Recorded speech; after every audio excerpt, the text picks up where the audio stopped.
Hello everyone, myself Dr. Navjot Singh Arora, consultant dermatologist, Derma Heal Skin and Hair Clinic Dwarka. आज हम discuss करेंगे platelet rich plasma यानी PRP treatment.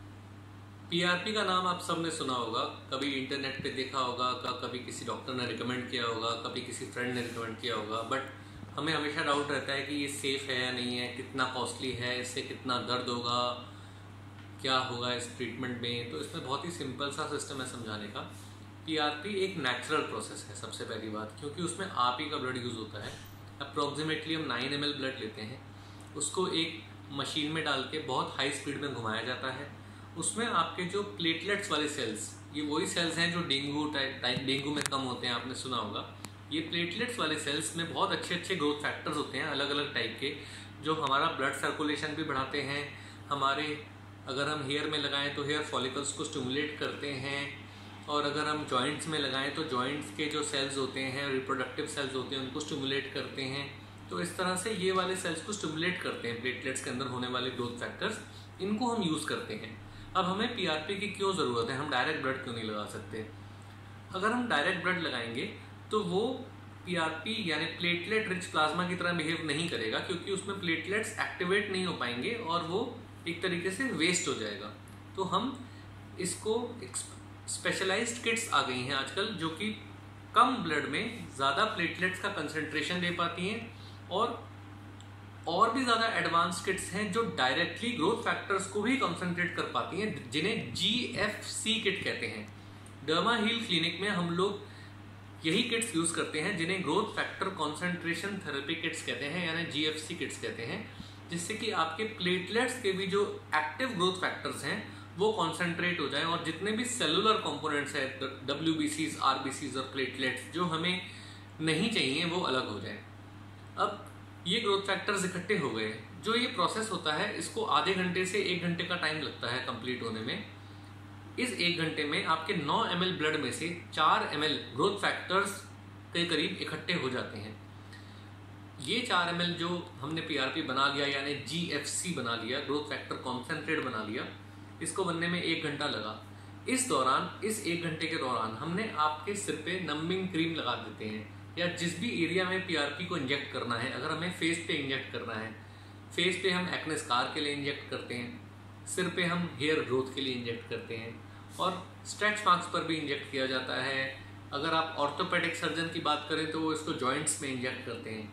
तो PRP का बहुत सारे रोल्स हैं, अलग अलग जगह पे उसके अलग अलग रोल्स हैं। मेन बात यह है, क्योंकि इसमें ग्रोथ फैक्टर्स होते हैं, तो जिस भी हम जगह डालेंगे वहाँ पर ये अपने ग्रोथ फैक्टर्स रिलीज करके वहाँ की ग्रोथ में वहाँ के सेल्स को स्टिमुलेट करेगा कि वो रीजनरेट करें। तो फॉर एग्जांपल हमें हेयर ग्रोथ के लिए पीआरपी यूज़ करना है, तो ऐसा नहीं है कि हम हर पेशेंट में पीआरपी यूज़ करते हैं। अगर पेशेंट हमारे पास अर्ली स्टेज में आ गया है और हमें लग रहा है कि बालनेस बहुत सीवियर नहीं है, तो वो मेडिकल ट्रीटमेंट के लिए लगाने और खाने की दवाइयों से भी रिकवरी हो सकती है। पर अगर पेशेंट थोड़ा एडवांस स्टेज में आया है, या फिर हमें लग रहा है कि पेशेंट के पहले के मेडिकल ट्रीटमेंट्स का रिस्पॉन्स उतना अच्छा नहीं था, या फिर पेशेंट को टाइम कम है, फॉर एग्जांपल किसी की अगले 6 months to 1 year में मैरिज है, या फिर किसी का बहुत इंपॉर्टेंट कोई इवेंट है जिसमें उन्हें जल्दी रिजल्ट चाहिए, तो हम मेडिकल ट्रीटमेंट के साथ पीआरपी कंबाइन कर सकते हैं, यानी जीएफसी कंबाइन कर सकते हैं, और उससे उनको और जल्दी और बेटर रिजल्ट दे सकते हैं। तो जनरली जो हम derma heal skin and hair clinic में पीआरपी करते हैं यानी जीएफसी करते हैं, वो हम स्कैल्प प्रॉब्लम्स के लिए यानी हेयर लॉस के लिए और एक्ने स्कार के लिए यूज़ करते हैं, और कुछ हद तक स्ट्रेच मार्क्स में भी यूज़ करते हैं।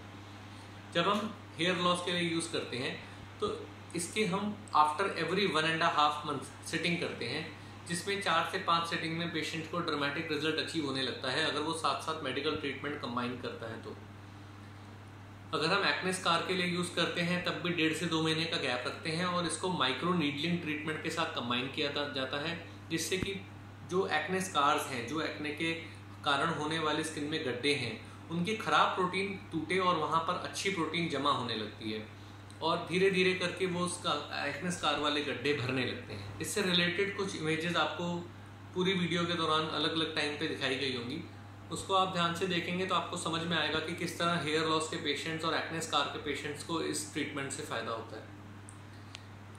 कुछ पेशेंट्स को लगता है कि हमें इस ट्रीटमेंट को कराने में बहुत ज़्यादा पेन होगा, और इसके कोई साइड इफेक्ट हो सकते हैं आगे जाके। तो इन दोनों चीज़ों के लिए हम डाउट्स क्लियर कर देते हैं।